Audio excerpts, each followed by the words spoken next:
por que que você lê tanto? Por que que isso faz parte da tua vida? Porque eu tenho uma pra mim, mas eu queria ouvir a tua.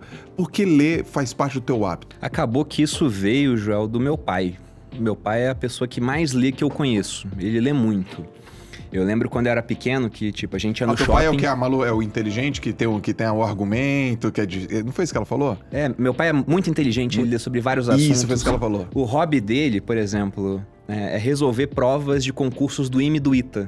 Sabe, num domingo, nada pra fazer, ele senta numa mesa... Sério? E começa a resolver problema. Ele já deu aula de matemática, de física, mas ele lê sobre muitos assuntos. Você chega na casa dele, ele tá lendo Cosmos, ou Armas, Germes e Aço, ou tá lendo algum livro de matemática indiano.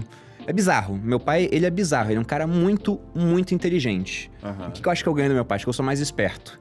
Porque eu consegui usar essa inteligência, né, de uma maneira a conseguir gerar mais receita. O meu pai, ele não fez isso, ele não focou nisso. Ele gosta do conhecimento pelo conhecimento. Certo. E desde pequeno, eu sempre vi meu pai com um livro na mão. Quando a gente ia no shopping, né, a minha mãe, por exemplo, estava passeando com a gente. Vou comprar uma roupa ali. Ia ficar meia hora na loja. Meu pai, então vou na livraria. Ia numa livraria, a gente depois passava lá para pegar ele. Ele tava folheando um livro para ver se ia comprar ou não, ou só lendo. Então ele sempre gostou muito disso. Legal. Quando os meus pais se separaram, eu tinha uns 10 anos, eu fui pro Rio, meu pai continua em Taubaté, ele mora lá até hoje. E quando eu voltei pra casa do meu pai a primeira vez pra passar férias lá, era bizarro, assim, porque eu vi que a minha mãe segurava ele de fazer umas bizarrices em casa, né? Ele tinha livro até na cozinha. E aí, quando ele casou com a minha madrasta, ela falou, vamos dar um jeito nisso, que não tem espaço aqui pra ter livro na cozinha. Tirou, mas era um negócio de outro mundo. Eu ia pegar um biscoito, falava, cadê o biscoito recheado? Deve estar junto com Revolução dos Bichos ali naquele armário, dá uma olhadinha ali. E era assim.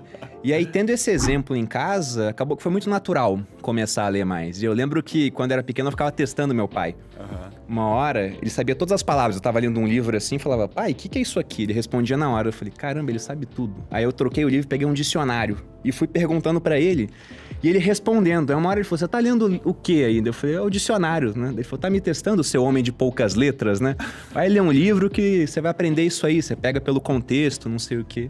Então foi um exemplo muito grande. E aí, depois disso, eu comecei a ler. E eu tenho uma memória boa.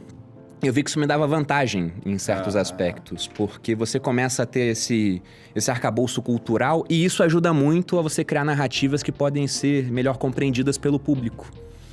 E também vira um diferencial de marca, assim, né, de competição. O pessoal vê, sei lá, tô em dúvida entre fazer um curso com uma pessoa ou com o Bruno. Poxa, o Bruno ele é bom de transformar coisas complexas em mais simples, com exemplos históricos, com narrativas.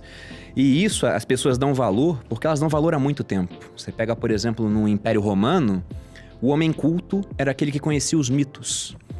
Então, o cara que ele conhecia os mitos, que ele falava grego, por mais que o idioma fosse o latim do Império Romano, ele era tido como um cara de uma cultura acima. Sim. E isso acho que fica até hoje, né? A gente fica impressionado quando vai falar com um cara e o cara tem um arcabouço cultural muito grande, quando o cara já viu vários filmes, já leu vários livros. E isso é interessante. Eu olhava esses caras assim, até personagens de livros que eu lia, né?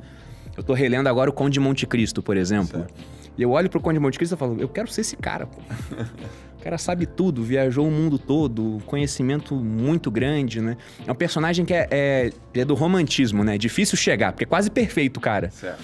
Mas tem uns caras que você conhece de vez em quando e fala, meu Deus, esse cara podia ser um personagem de livro, de tanto que ele sabe em termos de conhecimento. Então acabou virando um objetivo de vida Desde isso. menino, você lê? Sim, desde menino. Só que mudou muito o teor das coisas que eu lia, né? Mas desde menino.